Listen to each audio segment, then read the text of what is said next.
എൻ്റെ പേര് നസീബ് എന്നാണ്. ഞാൻ ആക്സോ മീഡിയ എന്ന കമ്പനിയുടെ MD ആണ്. ഞങ്ങളുടെ ആക്സോ ആർട്ട് എന്ന് പറയുന്ന ഡിവിഷനുണ്ട്. ഗവൺമെൻറ്റിൻ്റെ സൗന്ദര്യവൽക്കരണത്തിൻ്റെ ഭാഗമായിട്ട് സർക്കാർ നടപ്പിലാക്കുന്ന കുറച്ച് പദ്ധതികൾ തിരുവനന്തപുരം ജില്ലയുടെ പല ഭാഗങ്ങളും നടക്കുന്നുണ്ട്.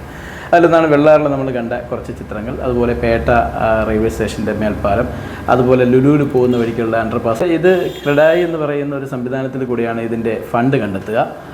നഗരവൽക്കരണത്തിൻ്റെ ഭാഗമായിട്ടാണ് ചെയ്യണമെങ്കിൽ പോലും അമ്യൂസിയം എന്ന് പറയുന്ന ഓർഗനൈസേഷനും ആക്സോ ആർട്ട് എന്ന് പറയുന്ന കമ്പനിയും കൂടി ചേർന്നിട്ടുണ്ടാണ് ഈ ചിത്രം വരയ്ക്കുന്നത്. തിരുവനന്തപുരം ജില്ലയിലെ പല ഭാഗങ്ങളിലും അമ്യൂസിയം ആർട്ടീരിയ എന്നൊരു ഓർഗനൈസേഷൻ നിലവിൽ ഒത്തിരി സ്ഥലങ്ങളിൽ തിരുവനന്തപുരം ജില്ലയിൽ പല സ്ഥലങ്ങളിലും പടം വരച്ചിട്ടുണ്ട്.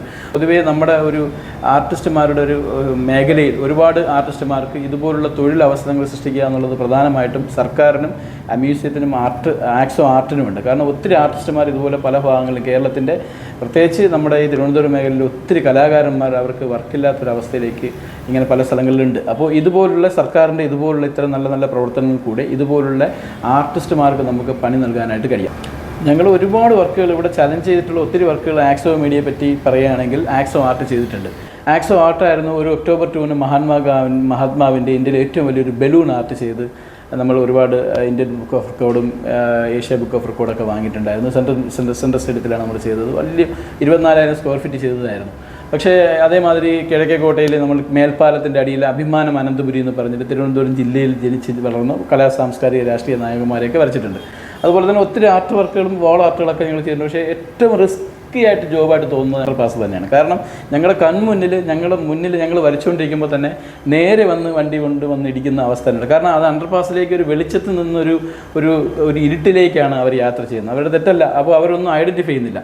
പിന്നെ ഞങ്ങൾ ഈ വരപ്പും കൂടെ കാണുമ്പോൾ അവരുടെ ആ ഒരു വിഷൻ പല സ്ഥലങ്ങളിലേക്ക് പോകുന്നതുകൊണ്ടാണ് ആക്സിഡൻറ്റുകൾ ചെറുതും വലുതുമായിട്ടൊക്കെ ഉണ്ട്. KSRTC ബസ് തലനാരിയൊക്കെയാണ് ഞങ്ങളുടെ ആർട്ടിസ്റ്റുമാരൊക്കെ രക്ഷപ്പെട്ടത്. സ്കഫോൾഡിനെയൊക്കെ ഇടിച്ചിട്ടിട്ട് മറിഞ്ഞു വീഴുന്ന അവസ്ഥയൊക്കെ ഉണ്ടായി. ഭയങ്കരമായൊരു ആക്സിഡൻറ്റ് ഉണ്ടായി.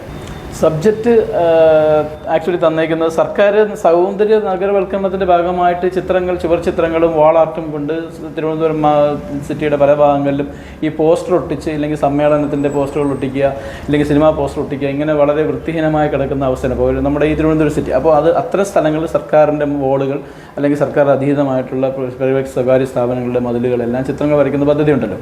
അപ്പോൾ അവിടെ സബ്ജക്റ്റ് കണ്ടെത്തുക എന്ന് പറയുന്നത് തിരുവനന്തപുരത്തിൻ്റെ പൗരാണികത്വം നിറഞ്ഞ അല്ലെങ്കിൽ ട്രഡീഷണൽ ആയിട്ടുള്ള തിരുവനന്തപുരത്തിൻ്റെ ചരിത്രം പറയുക എന്നുള്ളതായിരുന്നു. ഞങ്ങൾ അങ്ങനെയാണ് ആക്ച്വലി കാണുന്നത് ഇതിനെ.